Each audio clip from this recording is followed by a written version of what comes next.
어느 무신론자에 드리는 기도 내용입니다.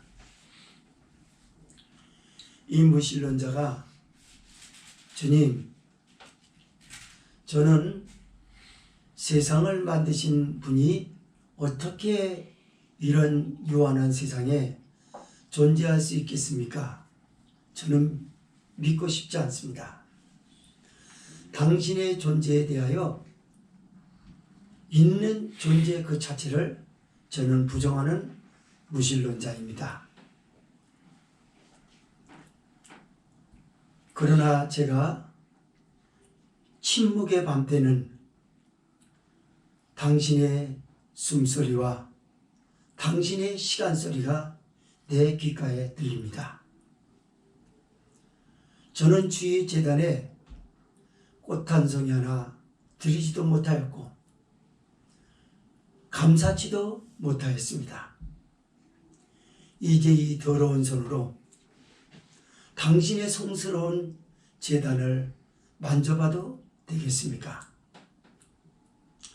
당신의 성스러운 옷깃을 더듬어 만져봐도 되겠습니까? 이게 어느 유명한 무신론자가 예수 그리스도를 만나고 난 다음에 기도한 내용이었습니다. 매년 10월 둘째 주는 가을을 이야기하는 것 같습니다. 저는 계절에 상당히 예민해요. 정신적으로. 가을은 뭘 말해주냐면 사람들이 그냥 철없이 정신없이 아무렇게나 되는 대로 살다가 나도 모르게 저절로 숙연해지게 만드는 계절이 곧 가을입니다. 말없이 나무들이 낙엽들을 떨구고 이 한 해를 마무리하는 그 아름다운 모습 속에서 나무보다 훌륭한 만물의 영장인 인간이 자기 삶을 되돌아본다는 것 당연한 것 아닐까요? 풍성한 열매와 탐스러운 열매는 하루아침에 내어진 것이 아닙니다. 이 나무들이 이름 없이 빛도 없이 정성과 노력을 기울이면서 맺었던 거짓이 없는 진실한 결실이기 때문에 가을은 더욱 아름답고 아름다운 결실을 볼 때마다 무르익지 못한 나의 가벼운 모습을 보면서 참으로 하나님 앞에 숭고하기 그지없는 것입니다. 가을은 이렇던 들녘도 산도 무수한 곡식으로 사람들에게 일깨워줘 하나님은 만물의 영장인 인간들에게 하나님을 닮은 모습을 보여주지 못하는 인간들에게 자연으로 이렇게 계시해 주는 거예요. 계시는 열어서 보이다라는 뜻입니다. 그간 알지 못했던 그 나무 열매들 곡식들을 보면서 그냥 익었으니까 수확해 먹는 것이고 따먹는 것이라고 생각했지만 그게 아니라 우리 인간에게 메시지를 주고자 하는 창조주 하나님의 조화가 거기 있었다는 것이죠. 그래서 가을은 누군가 이렇게 얘기를 했습니다. 가을은 인간들 개개에게 질문을 던지는 계절이다. 당신은 삶에서 무슨 수확을 맺었는가? 당신의 인격과 또는 당신에게 주어진 다양한 일들에 대해서 탐스럽고 풍성한 열매들을 가득가득 메워서 주인인 창조주 하나님과 또는 우리의 부양을 그토록 애타게 기다리는 이들에게 눈살찌 뿌리지 않을 정도로 산의 진미를 얹어서 나는 베풀었는가? 라는 것이죠. 우리는 우리 인생에서 맺어야 할 결실이 많습니다. 내 개인도 그렇고 가정도 그렇고 교회도 그렇고 직장도 그렇고 사회도 그렇고 맺어야 할 열매가 너무나 많아요. 오늘 본서는 다윗이 나이를 어느 정도 많이 먹은 상태에서 만약에 이후에 내가 임종하게 되면 하나님 앞에 하나도 남김없이 깨끗하게 회개하고 내가 눈을 감아야 되겠다 라는 시입니다. 그래서 생각해 보니까 자기들에겐 원수가 너무 많았거든요. 다윗에게. 그런데 그때 지나간 때를 되뇌이면서 이런 고백을 합니다. 내가 원수가 내 눈앞에 나타날 때 하나님을 기쁘시게 해드리려고 너무나 많이 참았다. 그래서 근심이 너무 심화돼서 견딜 수가 없다. 사람들 앞에서는 성인으로서 아름다운 사람으로서 저렇게 성숙할 수가 있겠는가라고 감동을 줬는지 모르지만 나는 이 죄의 짐에 견딜 수 없노라.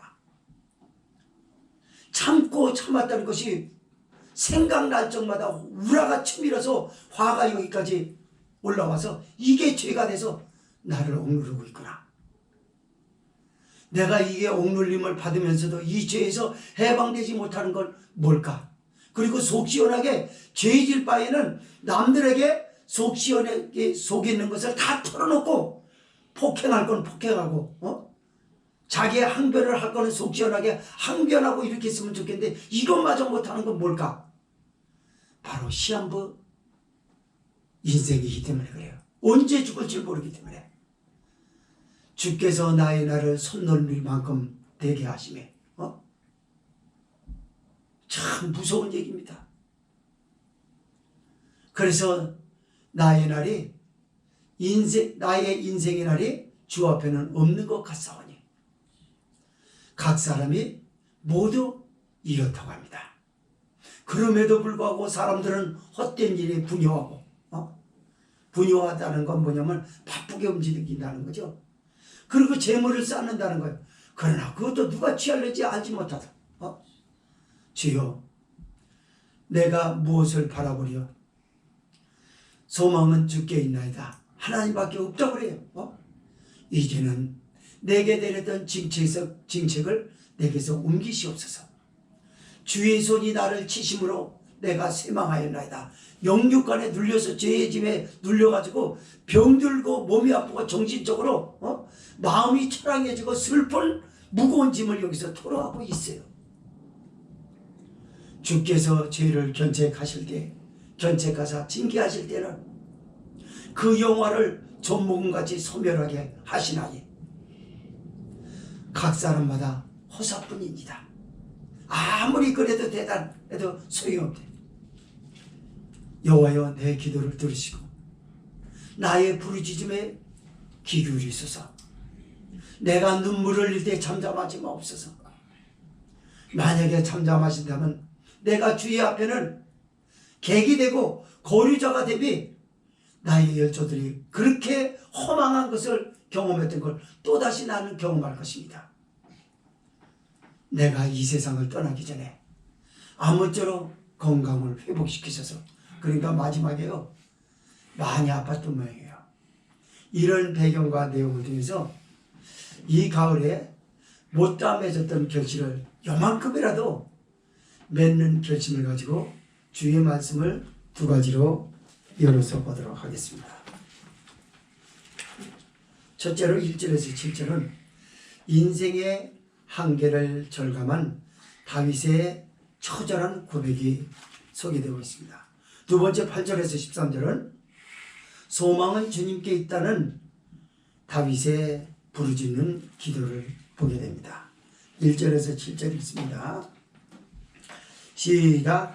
내가 말하기를 나의 행위를 조심하여 내 입으로 범죄치 아니하리니 악인이 내 앞에 있을 때 내가 내 입에 자갈을 먹이리라 하였도다. 내가 잠잠하여 선한 말도 바라지 아니하니 나의 근심이 더 심하도다. 내 마음이 내 속에서 뜨거워서 묵상할 때 화가 하라니 나의 혀로 말하기를 여호와여 나의 종말과 연한의 어떠함을 알게 하사 나로 나의 연약함을 알게 하소서. 주께서 나의 날을 손넓이만큼 되게 하시매 나의 인생이 주의 앞에는 없는 것 같사오니 사람마다 그 든든히 선 때도 진실로 보사뿐입니다. 진실로 각 사람은 그림자같이 다니고 헛된 일에 분여하며 재물을 쌓으라 누가 취하는지 알지 못하느니라. 주여 내가 무엇을 바라리요 나의 소망은 주께 있나이다. 아멘. 여러분은 오늘 이 말씀을 들으시면서요, 예수님의 성품을 닮은 시인을 보게 될 것이고, 이것이 하나님에게 얼마나 영광이 될 것이냐라고 하는 것을 한번 나도 그렇게 될 것이라고 하는 마음으로 한번 말씀을 접하시기 바랍니다. 다윗의 일생은 말 그대로 한마디로 정의하자면 파란만장했다라는 겁니다. 너무나 슬플 일도 많았고 죽고 싶은 일도 많았고 번뇌와 고민도 많고 처량함도 많고 비겁해지지 않을 수 없는 쫓겨다니는 망명생활도 하고 장인에게 10여 년 동안 쫓김을 당하면서 목숨을 구걸하는 처절함이 다윗의 삶의 과정이었습니다. 그렇게 파란만장했다면 그가 무고하게 당한 일들은 또 얼마나 많을까? 사람은요, 모름지기 자기를 방어하는 걸 너무나 잘합니다. 말 못하는 애기도 자기를 방어를 잘해요. 짜증을 내고 웁니다. 더 이상 건드리지 말아달라는 거예요. 하물며 다 큰 어른이 항변이야 독살 맞을 정도로 그 입에서 나오는 말들은 잔인하고 표독스럽고 독이 섞인 말들일 것입니다. 게다가 나를 우리 집안에 직접적으로 타격을 입히고 집안을 멸망하게 만드는 그 원수가 내 앞에 있을 때는 어떻게 하겠습니까? 치를 떨어요. 다윗은 그때에 악한 자가 앞에 있을 때는 내가 내 입에 자갈을 먹이리라 하였도다라고 합니다. 나귀에게 자갈 넣어서 훈련시키는 얘기 많이 들어보셨죠?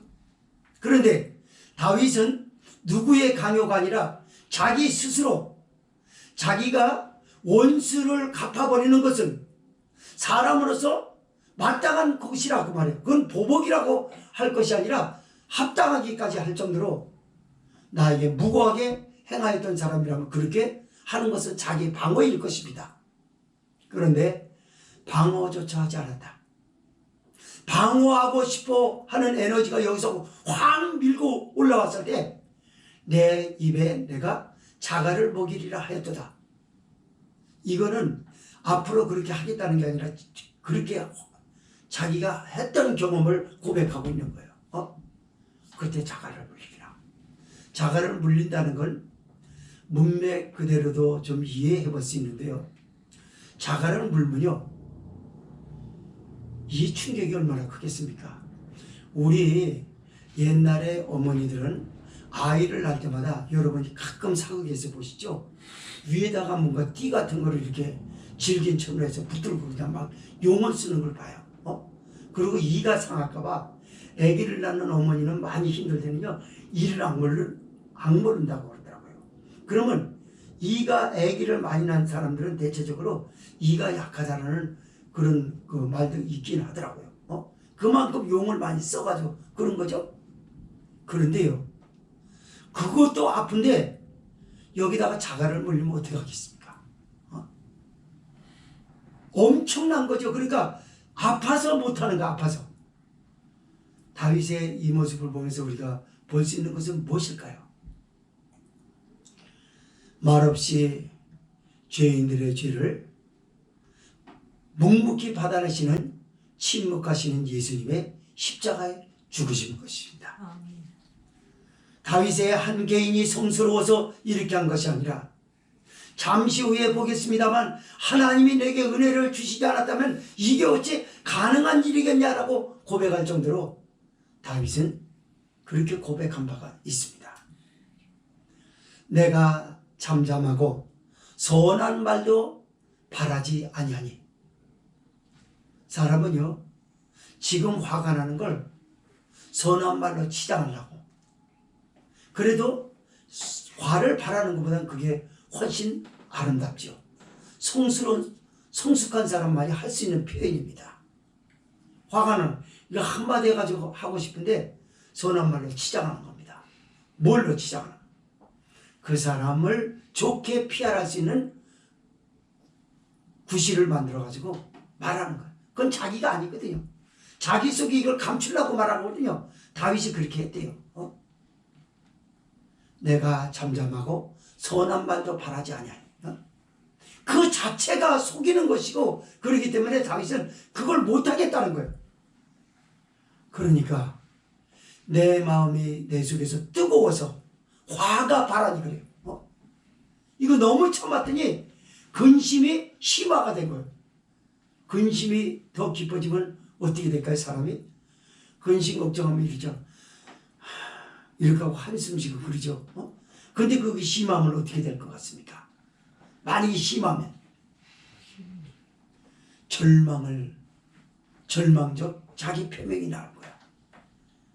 한탄하다 못해 이제 나는 그냥 별 수 없이 이렇게 살아가야 된, 이게 내 운명인가 보다.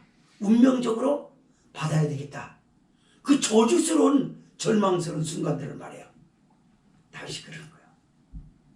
그러면서도 사람들 앞에는, 사람들은 자기에게 평하기를 다윗이라고 하는 사람은 참 송군이야. 송군다워. 참 훌륭한 사람이야. 훌륭한 사람 맞아요. 그러나 다윗은 훌륭하다라는 그들과는 다르게 자기를 그렇게 평합니다. 아니에요. 화가 초밀어 올라. 내가 여기 우라가 초밀러 오고 화가 일어나서 그냥 당장이라도 보복하고 싶은데 그게 여기 있다는 거예요. 건드리면 튀어나온다는 거예요. 근데 이럴 수밖에 없다는 게 뭐예요? 주께서 나의 종말과 연한이 어떠함을 알게 하사 나로 나의 연약함을 알게 하소서. 인생은 얼마 안 남았다는 거죠. 제가 어제는요, 우리 목사님 딸 결혼식에 다녀왔습니다. 목사님들이 모여서 그런 얘기예요. 이제 다들 70을 앞에 두고 있고 70 넘은 분들도 있고 그런데 우리 다시 동문들, 교정에서 함께 공부를 했던 추억의 날들을 되새기는 동문 모임을 시작하자. 한 번 하다가 많은 게 아니라 이제는 하자. 몇 번이나 만나다 하늘나라 갈까. 그런 얘기를 해가지고 모임의 날짜를 정하고 왔습니다. 그렇습니다. 가을은요, 이렇듯 어느 사람이든지 간에 성숙하든 성숙하지 못하든 간에 많은 것을 생각하게. 근데 다윗이라고 하는 사람이 자기를 절제할 수 있는 그 능력을 뭐라고 그러냐면요, 자기 연약함을 하나님으로부터 알게 해달라고 구했어요. 그 연약한 게 뭘까요? 시한부 인생이라는 거죠. 제가 옛날 같았으면 믿었을 법한 일이 아까 집에서 나왔을 때 있었어요. 까마귀 한 마리가 우리 집 앞에서 각각 얼마나 사납게 저기 한지, 내가 이 우산으로 막 이렇게 다 안 도망가고 그러더라고요. 까마귀가 저기 하면 옛날에 사람이 죽고 그렇다고 하는 걸 그렇게 저기 하거든요. 그래가지고 나 저까지 뭐 깍깍대다 말겠지 그러고서 그냥 왔어요. 그랬더니 깍깍 아주 사납게도 야 진짜 좀 오랜만에 그런 거 보네요. 까마귀가 그렇게 그냥 바로 우리 그 집 그 앞에 그 저쪽 맞은편 그 기와 꼭대기에 앉고서 그렇게 그냥 사납게 짖더라고요. 뭘 얘기하려고 그러냐면 시한부 인생인 거예요. 종말이 없는 사람의 특징은요, 방종하게 돼 있어요. 그러나 종말이 있는 사람은 자기 절제력이 풍부합니다. 종말은 인생에서 뭐가 같냐면 브레이크와 같아요. 딱 잡아 거기까지만 하다가 혈압으로 쓰러져. 우리 아는 분도요, 화를 내다가 뇌졸중 왜 왔냐고 그러니까 화내다가 그랬다라고. 친구하고 싸우다가 저기에서 혈기 나가지고 그걸 견디지 못해가지고 막 그냥 막 소리 지르고 막 주먹으로 막 벽을 치고 이러다가 갑자기 여기가 그냥 두통이 심하게 오더니 그냥 뻣뻣해지더래. 그러고 정신이 이렇대. 그리고 눈 떠보니까 병원에 가서 자기가 뇌졸중 환자가 돼가지고 손이 구부러진 상태에서 마비가 돼가지고 그렇게 있더래요. 회개 많이 했다고 그러더라고요. 20일 금식 기도를 20몇 번이나 했다든가 엄청나게 금식을 많이 하셨더라고요. 그러고 나서 놀랍게도 우리와 똑같이 이렇게 그래서 뇌졸중 환자로서 마비가 되고서 살아난 분은 그거는 하나뿐이라고 병원에서 말한대요. 뇌졸중 그렇게 해서 마비가 되면 그걸로 다 끝난대요. 근데 목사님은 우리와 똑같아. 이렇게 정상이에요. 맞습니다. 사람은요 종말이라고 하는 걸 생각해 봐야 되는 겁니다. 내가 만약에 이러다가 오늘 끝이라면 그것이 예배 드리고 나서 또는 기도하다가 그러면 천만다행인데 그럴 일은 거의 희박하거든요. 더더군다나 불경건한 사람일 경우에는 어떻습니까? 예배도 진지하지 못하는데 예배 바깥에서 어떻게 진지하겠어요? 그렇게 막 살다가 망아지처럼 살다가 어느 날 갑자기 내 나이와 상관이 없이 종말의 연한이 여기까지밖에 안 돼가지고 거기서 탁 졸도해가지고 쓰러지고 그걸로 인생이 끝이라고 하면 어떻게 되겠습니까? 끔찍한 거죠. 끔찍한 거는 아는데도 불구하고 내 안에서 일어나는 정욕을 누르지 못해서 또 깜빡깜빡 형광등이 들어왔다 나왔다 하듯이 그렇게 깜빡거리는 건 아닐까요? 계속해서 시인이 고백합니다. 주께서 나의 날을 손넓이만큼 되게 하시네. 야, 손넓이 한 뼘. 내가 주 앞에는 없는 것 같사오니. 그렇죠. 자기 일생을 가만히 보면요 영원하신 하나님에 비교하면 없는 것 같은 거예요. 그런데 이렇게 짧은 인생을 짧고 굳게 살아서 하나님의 영광을 위해서 살고 하나님이 베풀어 주신 은혜 가운데 하나님의 나라를 심령에 이루면서 천국을 맛보면서 살아야 되는데 내가 뭐가 모자라서 죄를 짓고 이 죄의 짐 가운데 허덕거리면서 죄의 멍에 눌려가지고 나를 한탄하면서 이렇게 살겠는가라고 하는 것을 여기서 고백하는 건 아닐까요? 5절 보니까 주께서 나의 날을 손넓이만큼 되게 하심에 나의 일생이 주의 앞에는 없는 것 같사오니 사람마다 그 든든히 선대도 진실로 허사뿐입니다. 사람은요 물질이 있다고 해서 된 줄로 생각해요. 그리고 도덕적인 자기 품격으로 인해서 명예를 얻었다고 해서 든든히 섰다고 생각될 때가 있어요. 세상의 권력을 잡고도 누가 나를 건드리랴 하고 든든히 서는 때도 있어요. 그러나 다윗은 다 허사뿐이라고 합니다. 왜 허사인 거냐? 그래봤자 인생은 짧아. 짧다는 거예요. 진시황이 몇 살 때 죽은지 아세요? 진시황이? 중국의 진시황이. 그 사람이 천수를 하겠다고 동남동녀에서 우리나라 제주도 서귀포까지 보냈습니다. 사람들을. 그래가지고 불로초를 구해다가 저기 한 거야. 정확하게 50세에 죽었어요. 나이 50살에 끝을 냈습니다. 약초란 약초는 다 먹고 몸에 좋은 거는 보신하는 거 다 보신하고도 그러고도 50세로 끝났어요. 자, 다윗의 고백이 얼마나 실감납니까? 주께서 나의 날을 손넓이만큼 하게. 딱 한 뼘인 거예요. 요 한 뼘 느린 벌레가 이렇게 가면 저거 언제 가나 그랬잖아요. 육안으로 확인하지 못하는 벌레 있어요. 느리게 갑니다. 쬐그만 거. 언제 가나 그러지만 그게 하룻밤 사이에 보면요. 창문을 돌아 내려와서 딴 데를 사라졌어요. 안 가는 게 아니에요. 가는 거예요. 우리 인생이나 알 수가 그럽니다. 애들 때는 언제 나이 먹나 그러고 나이 먹은 사람 흉내를 막 내요. 저도 20대 초반에 그랬거든요. 10대. 언제 20대 형들처럼 그렇게 될까? 금방 가더라고요. 이제는 겁이 나는 거예요. 어떤 분이 뭐라고 표현했냐면요. 60대에는 중간이 없다고 그러더라고요. 60 하나, 둘, 셋, 넷, 다섯 이런 게 없고 바로 60이자 70이라고 그러더라고요. 그게 고 김동결 교수님께서 평소에 하셨던 말씀이에요. 60에는 중간이 없습니다. 70, 80, 90 이렇게 했대요. 빠르다는 걸 그렇게 표현했어요. 야고보서 저자는 그 인생을 뭐라고 했을까요? 눈에 보이다가 없어지는, 잠깐 보이다가 없어지는 안개라고 얘기했습니다. 안개가 자욱할 때는 얼마나 안개가 뭘 지배하는 것처럼 보이잖아요. 아니에요. 잠시 후에 햇볕 위에 나타나게 되면 안개는 언제 그러냐는 것처럼 싹 꺼져요. 그게 인생은 아니냐라는 거예요. 성도 여러분, 우리에게는 하나님이 숙제를 주셨어요. 무슨 숙제를 주셨냐면요, 십자가라고 하는 문제를 딱 놓고 답을 풀어나가라는 거예요. 그 공식은 없습니다.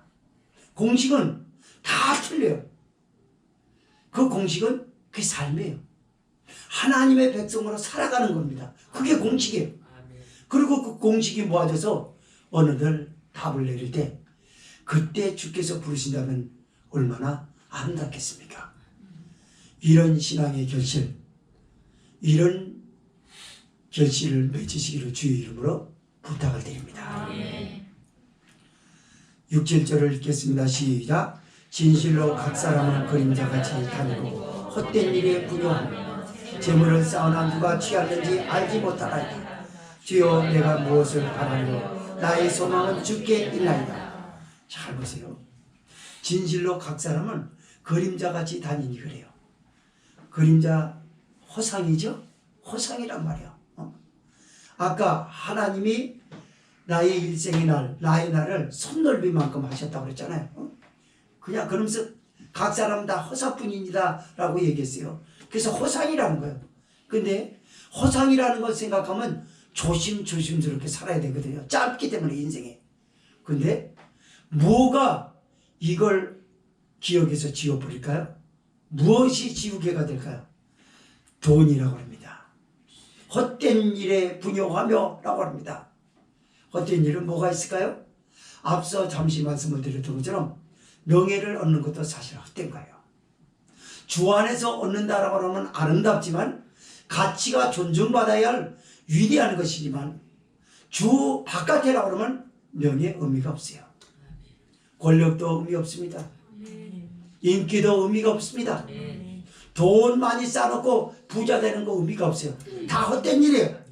그게 나를 보장해 줄 줄 알았지만 그게 보장된 순간에 나이는 60, 70, 80 금방 넘어가서 시한부 종말이라는 걸 알자 곧 숨을 거둔다라는 끔찍한 이 일들은 지금 어느 누군가에게 지금 그게 경험이 됐어요. 교통사고로 죽습니다. 어떤 21살 먹은 여자아이가 대학생인데요. 아르바이트 갔다 오다가 지지난번에 사건 발장에서 나온 겁니다. 빗길인데 횡단보도 신호등을 지키고 걸었어요. 그러니까 비가 많이 오니까 이런 걸로 이렇게 가리고 이렇게 저기 차가 음주운전 차량이에요. 들여받아가지고 쓰러졌어요. 그런데 그 운전자는 그냥 가버렸어요. 저기서 오는 차가 또 치였어요.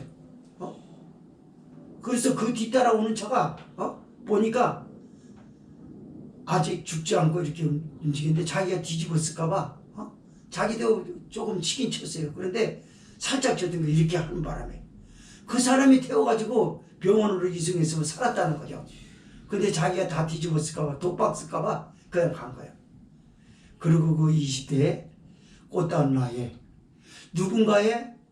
누군가 엄마의 소중한 딸은 그렇게 인생을 끝냈어요. 그 딸은 그게 마지막 날이라는 걸 알았을까요?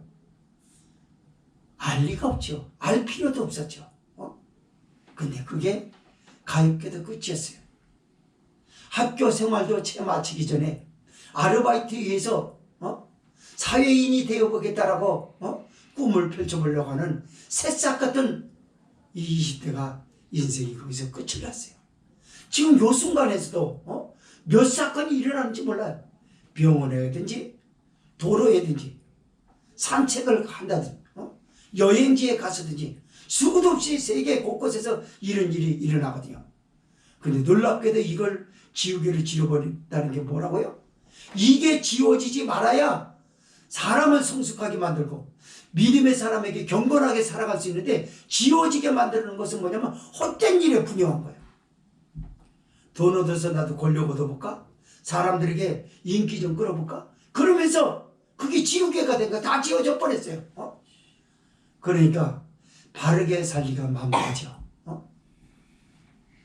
이런 걸 다윗이 본 거예요. 다 이 사람 저 사람 봐봤자 그렇게 사는 거예요. 그러면서 주여 내가 무엇을 바라리요? 세상을 바라봤자 아무 의미가 없다는 거예요. 누구 존경할 만한 사람도 없고 존경할 만한 사람 받았어도 그 삶을 내가 경험해보면 아무것도 아니라는 거예요. 주여 내가 무엇을 바라리요? 그건 뭐냐면 허망한 걸 바라. 세상을 보니까 허망한 거 돌아가는 게. 근데 소망이 주께 있나이다. 할렐루야. 소망은 예수님께 있습니다. 바라던 천국 올라가 하나님 전에 배울 때 구주의 의를 힘입어 어이어시 앞에 서리라. 예수님 때문에 하나님 앞에 설 때 부끄러운 거 가졌어도 예수님의 보혈의 피가 그걸 씻어주시고 하나님 앞에 서게 할 줄 믿습니다. 이 세상에서 소망은 없어요. 소망은 오직 주님께 있습니다. 하나님께 있어요. 그래서 하나님께 소망이 있다라고 생각하면 하나님의 기쁨이 돼야 된다는 건 두말할 나이가 없을 것입니다. 성도 여러분, 하나님을 기쁘시게 드립시다. 그것이 십자가의 문제로 숙제를 풀어주신 하나님의 공식을 네 스스로 만들어내라. 그러나 아무렇게나 막 사는 사람은 십자가의 공식을 만들어낼 수가 없어요. 하나님을 영화롭게 드릴 때 공식이 세워지고 공식 안에 하나님이 바라던 답이 나올 것입니다. 그러자 하나님 앞에 선다면 얼마나 아름답겠어요. 두 번째 말씀입니다. 8절에서 13절. 소망은 오직 주님께 있다라고 다윗이 그렇게 기도하고 있는 내용입니다. 8절에서 13절 읽습니다. 시작. 나를 모든 죄가에서 건지시며 우매한 자에게 욕을 보지 않게 하소서. 내가 잠잠하고 입을 열지 아니하오니 주께서 이를 행하신 영광이다. 주의 징책을 나에게서 옮기소서. 주의 손이 치심으로 내가 소망하였나이다. 주께서 죄악을 견책하사 사람을 징계하실 때 그 영화를 존목같이 소멸하게 하시니 참으로 각 사람은 허사뿐입니다. 여호와여 나의 기도를 들으시며 나의 부르짖음에 귀를 기울이소서. 내가 눈물을 흘릴 때 잠잠하지 마옵소서. 대전하는 주께 대기되고 보류자가 되니 나의 모든 열조 같으니이다. 주는 나를 용서하사 내가 떠나 없어지기 전에 나의 건강을 회복시키소서. 다윗이요 이때 많이 몸이 아팠었던 것 같아요. 이 고백을 보니까 나를 모든 죄가에서 건지시며 우매한 자에게 욕을 보지 않게 해달라고 말합니다. 다윗이 지고 있는 짐은 죄의 짐이었어요. 그 죄의 짐이 그를 눌렀어요. 그러면서 우매한 자에게서 욕을 보지 않게 해달라는 건 뭐냐면, 우매한 자는 하나님의 뜻과 무관하게 살아가는, 아무렇게 살아가는 사람들을 말합니다. 그들 앞에서 조롱거지가 되지 않게는 해달라는 겁니다. 주여 죄가에서 나를 옮기시옵소서. 저 우매자에게서 내가 더 이상 조롱을 받지 않게 해주세요. 다윗의 이 고백은 무슨 말이냐면, 저 사람들 때문에 내가 조롱을 받아서 내가 불행하고 견디기가 힘들다는 게 아니라 그것으로 만들어진 죄의 짐이 또 얼마큼 무겁겠냐라고 하는 것을 지금 탄식하는 거예요. 앞서 잠깐 이런 얘기를 했죠. 사람은요, 죽은 사람은 아픔을 모릅니다. 살아있는 사람이라면 아픔을 경험해요. 그게 살았다는 증거이기도 하고요. 그러나 제가 말하려고 하는 것은 뭐냐면 짐을 말하려고 하는 거예요. 무덤 속에 있는 가엾은 어린 시신을 들여다가 그보다 몇천 배 큰 바위를 갖다 굴려 올려놓는들 그거 아야라고 할 수 있겠습니까? 생명이 없기 때문에 무뎌요. 바위가 얹어졌는지 불에 들어가는지 아무것도 몰라요. 그렇지만 살아있는 사람이라면 아무리 덩치 천하 장사처럼 덩치가 크다 할지라도 바늘에 찔리면 아야 하는 거예요. 왜 아야 하는가요?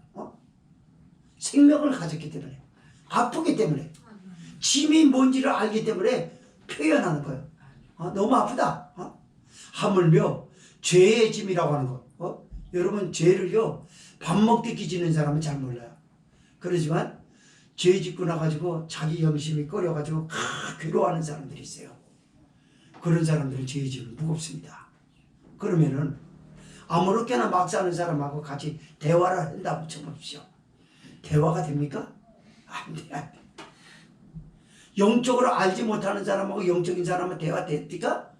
안 돼요. 세계의 견인계라는 거 알죠? 아무리 얘기해줘봤자 소용없어요. 가르치려고 해봤자 소용없어요.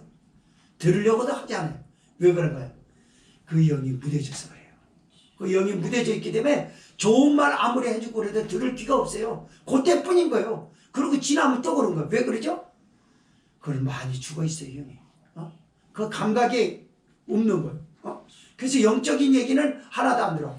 근데 놀랍게도요, 세상 드라마에 대해서는 빠삭하게 합니다. 아주 예고편까지 다 기억해요. 성경은 예고편은 절대 모릅니다. 근데 예고편까지 다 기억해요. 그래서 내가 볼 땐 이렇게 나온다고. 본 것처럼 얘기를 해요. 예고편 봤거든요. 기억을 그렇게 잘하는데 어떻게 영적인 얘기 너한테 들려주고 성경 얘기를 들려주는 것 같아서 까마귀 삶아먹은 것처럼 그렇게 기억에 무뎌져 있느냐. 영으로 무뎌져 있기 때문에. 감각이 없기 때문에 예민한 감수성이 없는 이상 그거를 받아들이기가 어렵습니다. 그렇습니다. 내가 잠잠하고 입을 열지 아니하면 주께서 일을 행하신 영혼이다. 독자들 가운데 그러거든요. 아유, 저 성군 정말 거룩하다, 대단하다.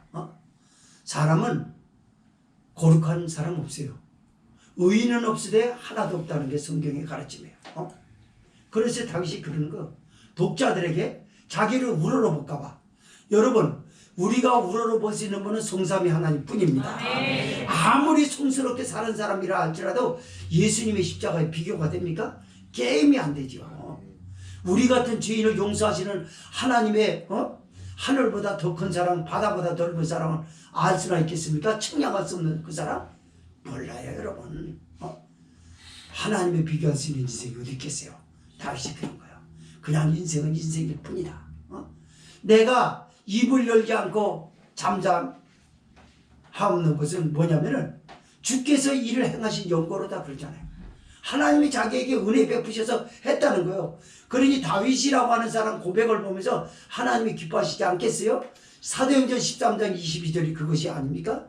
이세 아들 다윗을 만나니 내 마음에 합한 사람이라. 그건 어느 누구에게도 한 적이 없어요. 다윗에게만 유일하게 얘기를 했어요. 여러분, 그렇습니다. 다윗의 이런 모습을 보면서 우리가 알 수 있는 것은 뭐냐면 영락없이 예수님을 보는 것입니다. 교회를 향한 우리 주님, 죄인들을 향한 우리 주님이 그러셨지. 유대인들이 십자가에 못 박으셔서 얼마든지 항변하실 수 있는데 왜 안 하셨을까? 이사야 선지자는 미리 예언했습니다. 그는 털 깎는 자 앞에서 잠잠한 어린 양과 같이 그 입에 괴사가 없었도다. 그분이 말씀하시는 것이 어찌 괴사가 될 수 있겠습니까? 그러나 그 순간 십자가를 앞에 두고 그 고난이 무서워서 거기에 대해서 말하는 것은 모두 괴사로 취급을 한 거예요. 하나님 편에, 우리 주님 편에서. 그래서 털 깎는 자 앞에서 잠잠한 어린 양과 같다다. 제가 털 깎는 양 여러 번 말씀드렸죠. 양을 털 깎으면 지금도 현기증이 나서 잘 못 씁니다. 털 깎는 거 그냥 깎는 거 아니에요. 기계로 깎아도 양을 돌려야 돼요. 막 돌립니다. 그래서 깎고 나면 이렇게 해요. 왜 체형이 이제 깨네. 청명이 잡아다가 한 10초 돌려보세요. 계속. 그럼 놔보세요. 이럽니다. 그 양이 저기 한번 털 깎지 않습니까? 그러면 기계식으로 깎을 때는 안 돼. 사람이 깎을 때는요, 피가 땀방울처럼 그냥 바짝 깎아줘야 좋대요. 그래야 저기가 더 질이 좋다고 그러더라고요. 그래서 바짝 면도하듯이 하는 거예요. 그러니까 깎아놓은 거 보면 생쥐처럼 빨갛게 태어난 것처럼 그래가지고요, 피가 땀방울처럼 빨갛게 올라왔대요. 그러니까 쓰라리고 아프니까. 그리고 어지럽고 그러니까 이렇게 하고 막 중심 못 잡고 이렇게 하고 있어요. 그 예수님이라고 선지자 이사야가 그렇게 이야기했어요. 우리 주님이 인간들이 하나님 앞에 저질른 죄가 얼마나 죄의 짐이 무거운지 그 짐을 감당하느라고 예수님은 털 깎인 어린 양이 피가 그냥 맺힌 모습으로 해서 중심도 못 잡은 데다 쓰라리고 얼마나 아파요. 아프다고도 말 못해요. 왜냐하면 이게 어지러워서 쓰지를 못, 자기 표현을 못 하겠는 거예요. 자꾸 하늘이 빙글빙글 도니까. 그걸 예수님이라고 그랬어요. 양은 잠시 동안이라 그랬죠. 예수님은 6시간 그랬어요. 그러고 하늘이 빙글빙글 돌고 십자가에 대목을 쳐가지고 대못이 여기 박혀가지고 있는 아픔도 모릅니다. 지금. 너무너무 아픈데 그것도 표현 못하고 있는 거예요. 다윗의 이 모습에서 영락없이 보여주려고 하는 것은 성령이 교회에게 그럽니다. 너는 예수님을 봐라. 아멘. 다윗이 자기가 입을 열지 않고 잠잠한 것은 주께서 이를 행하신 영고로다 은혜를 주셨던 것처럼 성령님은 오늘도 도움을 청하는 성도에게 예수님의 성품을 담도록 할 수 있는 에너지, 거룩한 에너지로 도와주실 줄 믿습니다. 아멘. 그 에너지가 성경을 읽게 만들고요. 아멘. 그 에너지가 기도하게 만들고요. 아멘. 그 에너지는 봉사하게 만들고요. 아멘. 하나님이 얼마나 위대하십니까? 아멘. 주의 징책을 나에게 옮기소서. 주의 소리 치심으로 내가 쇠망하였나이다. 영육간에요. 눌려가지고 우리 사모님이 그 전에 영적으로 훈련 저기 하고 할 때 예민할 때 지금도 많이 예민하지만요. 조금 저기 한 사람 보면 머리 아프다고 그래요. 그리고 이걸 토하면서 쓰러져. 그 영적으로 이해하지 못하는 사람은 왜 그런지 몰라요.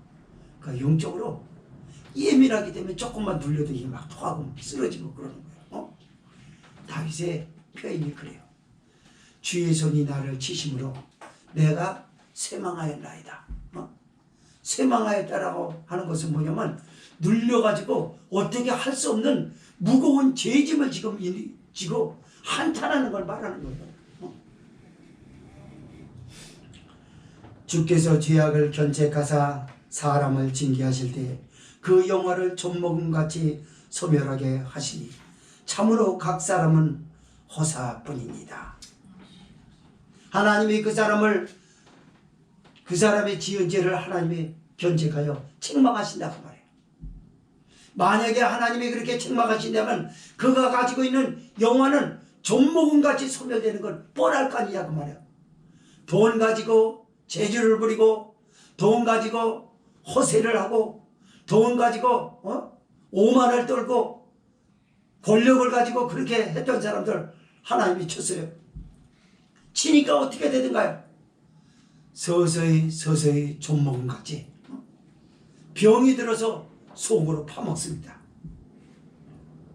돈을 벌어놓은 걸 얼마든지 누릴 수 있고 그래야 되는데 돈을 쌓아두고서 써보지 못하고 그냥 이슬로 사라져요. 권력을 행사했던 사람들이 사자성어에 말하는 10년 세도뿐만이 아니라 권력이 무상하다는 걸 잠시 후에 느껴요. 그걸 하루아침에 내 편이었던 사람이 반대에 서 있고 맞습니다. 사람들이 가지고 있는 영화, 세상의 부귀영화라고 하는 것이 무슨 의미가 있냐 그 말이에요. 하나님만 이 죄를 견책하신다면. 그런데 한편으로 다윗의 이 고백에서 이렇게 무서운 하나님인데 견책하지 않는 것은 뭐냐고 말이에요. 예수님이 대신 맞아 주셨습니다. 주님이 십자가에서 대신 맞아 주셨기 때문에 내가 가지고 있는 영화가 아직도 남아있는 건 아니냐 그 말이에요. 그러나 주께서 만약에 견책하셔서 징계하신다면 그 영화를 전문까지 소멸하게 하시는 각 사람이 허사뿐이다. 사람이 이러는 게 뭐가 필요가 있냐 그 말이에요. 그래서 이 고백에서 우리에게 성령이 던져주는 게 뭐죠? 너 헛된 일에 자꾸 저기 분유하지 말고 하나님의 일에 좀 바빠봐라. 성경을 더 읽으려는 욕심을 가지고, 기도하려고 하는 욕심을 가지고, 하나님 나라에 봉사하는 걸 욕심을 가지고, 주의 전에 머무는 욕심, 그런 것이라도 좀 가져봐라 그 말이야. 그러면서 끝으로 시인이 기도합니다. 여호와여 내 기도를 들으소서. 나의 부르짖음에 귀를 기울이소서. 내가 눈물을 흘릴 때 잠잠하지 마옵소서. 내가 주께 객이 되고 거류자가 되며 나의 열조 같은 이다. 이스라엘 백성들 중에 허망한 경험을 한 그 사람들처럼 된다는 거예요. 하나님, 내 기도를 들어주셔야 됩니다. 내 부르짖는 기도의 귀를 꼭 기울여 주셔야 합니다. 내가 눈물을 흘릴 때 잠잠하시면 큰일 납니다. 하나님이 잠잠하시면 누가 대적들이 나를 와서 덮치는 그게 아니라 내 스스로가 주께 객이 되고 하룻밤을 머물다 사라져버리는 거류자가 대비 내 열조가 경험한 것처럼 나 나그네처럼 이렇게 쓸쓸하게 내버려 두시랍니까? 여러분 얼마나 아름답습니까? 그가 이루는 것, 그가 쌓는 것이 얼마나 많은데도 불구하고 이 사람이 이렇게 한탄하는 것은 무엇일까요? 하나님을 떠나버리면 죄로 인하여 인생이 불행해지고 죄의 집이 씌워지게 된다 그러면 무슨 소망이 있냐고 지금 한탄하지 않습니까? 주께서 나를 용서하사 이 땅에서 없어지기 전에 건강을 회복시키소서. 하나님, 나 몸이 많이 아픕니다. 정신도 아프고 몸이 아픕니다. 그래서 혹시라도 하나님을 사랑하는 것이 아픔 때문에 형식적으로 나올까봐 두렵습니다. 제가 화상을 당하고요, 형식적으로 막 저기 할 때가 있었어요. 그리고 그게 형식이 진실이 되더라고요. 나는 우리 하늘나라 가신 우리 장인어른을 생각할 때 그 부분 잊을 수가 없어요. 우리 장인어른이 참 선하신 분이시거든요. 내가 막 화상 저기에서 막 우니까 장인어른이 울면서 나무 십자가를 나한테 떨어뜨리니까 선생아 이거 잡아. 그리고 이렇게 좀 막 내 앞에서 크게 못 들고 나가서 우시 손수건 가지고 내가 아파가 더 약해질까봐. 그래서 내가 떨어뜨렸던 나무 십자가 요만한 걸 손에 들려줘서 우리 장인어른이 들려주고 손으로 이렇게 해서 잡고서 예수님 너무 아프니까 정말 예수님을 사랑해서 내가 부르냐? 안 그래요. 형식으로 부르고 있는 거예요. 예수님 나를 이 고통에서 살려주세요. 너무너무 아파서 견딜 수가 없어요. 근데 어느 날 그게 진실로 나오더라고요. 주님이 나를 치료하시고, 우리 그 집사람이 그때 금식기도 하고, 미친 사람처럼 이 사람 저 사람 믿는 사람이라면 중보기도 해달라고 매달리고 그랬다고 뒤늦게 그런 얘기를 하더라고요. 그런 많은 중보자의 기도들이 있었기 때문에 그랬던 거예요. 만약에 그때 그 눈물을 흘릴 때, 저 사람이 눈물을 흘릴 때, 내가 눈물을 흘릴 때 하나님이 잠잠하셨더라면 큰일 날 뻔했어요. 객이 되고 거류자가 되어서 천국도 못 가고 이 땅에서 쓸쓸히 지옥 자식으로 내동댕이 쳐질 뻔했어요. 그리고 하나님 나를 용서하사 이 땅을 떠나기 전에 건강을 시키소서라고 다윗이 그랬던 것처럼 하나님이 건강을 주셨어요. 내가 또 잘못하면 하나님은 무섭게 나를 치실 것입니다. 말씀을 맺겠습니다. 성도 여러분, 가을은 우리를 숙연해지게 만드는 계절입니다. 가을은 우리에게 질문을 던집니다. 무슨 열매를 맺었냐고요. 너 개인적으로서 대인관계에 있어서 무슨 열매를 어떻게 맺었냐. 신앙인으로서의 열매는 뭘 맺었고, 가정의 가장으로서 또는 내조자로서 자녀로서 어떤 열매를 맺었느냐. 공부하는 학생은 학교의 성적의 결실로서 무엇을 열매로 내었느냐. 모범생이냐 말썽을 일으키는 학생이냐. 이런 질문을 가을은 던져요. 아무리 어린 다행이라 서여진이라 할지라도 이 질문을 받아야 되는 거예요. 그래서 맞아, 이제부터는 예수님 잘 믿고 하나님의 기쁨이 되는 건 내가 공부하는 학생이니까 열심히 공부해야 되겠다. 아멘. 맞아요. 그래서 우리 다 같이 이 죄의 짐을 풀어주신 예수님께 감사하고, 그래서 내가 그나마 이렇게 버티고 있는 건 아니겠어요? 이거 감사하고 하나님의 기쁨이 되는 신앙인으로서 세상과 멀리하고 여러분의 경건한 신앙을 자꾸 일으켜서 거룩함을 회복하여 주님이 부르실 때에 부끄럼 없이 서시기를 주의 이름으로 간곡히 부탁을 드립니다. 동성으로 기도합니다.